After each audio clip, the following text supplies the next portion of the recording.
ao thì rồi hallelujah thì cái gì hallelujah cái gì cái cùng làm một trang khăn ao thì rồi trong chung trong thì thế này mà sẽ là ao thì rồi thế để khi mà trong hiện đủ đông cái ao thì rồi thế cái hallelujah cái chung thế này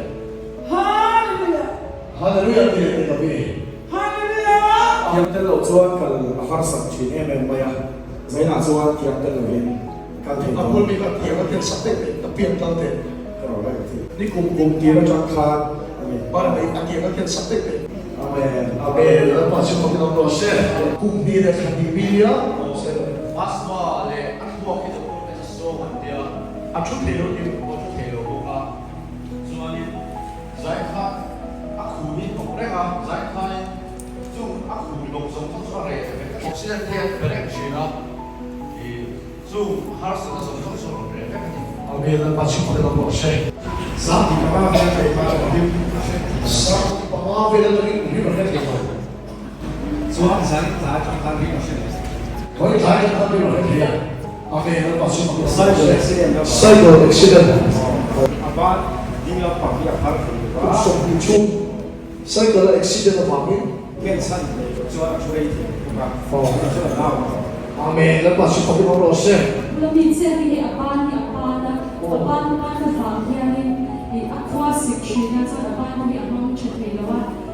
Sungguh aman deh. Aku sikit tu dah hendak berefek. Bukan tu kan faham cuan.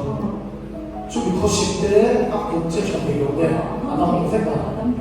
Amen. Lepas itu kita proses. Siapa ni tu macam kat apa yang hilang anda China, khusus dia anda China. Soal apa ni apa ni? Motor ni yang tu hian aku China dia. Tu soal tu sana ni lo tam faktor ni. Puhi cukup kan sah dia. Soal cukup faktor insai deh out deh. Tapi apa? Sana soal tu waktu kita sah kita kan waktu kita out deh bukan ni. Hallelujah. Bisa kita pun. Hallelujah. Amen. Isu kan dalam tekak. Moi tu kan dia. Kui tiap ni nama kalau dia tiap je. Kita kacau dengan adama kata leh kecil. Contoh ini tak dong.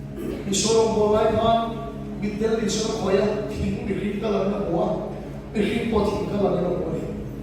Aku ini dah tak perlu fikir lagi. Dan aku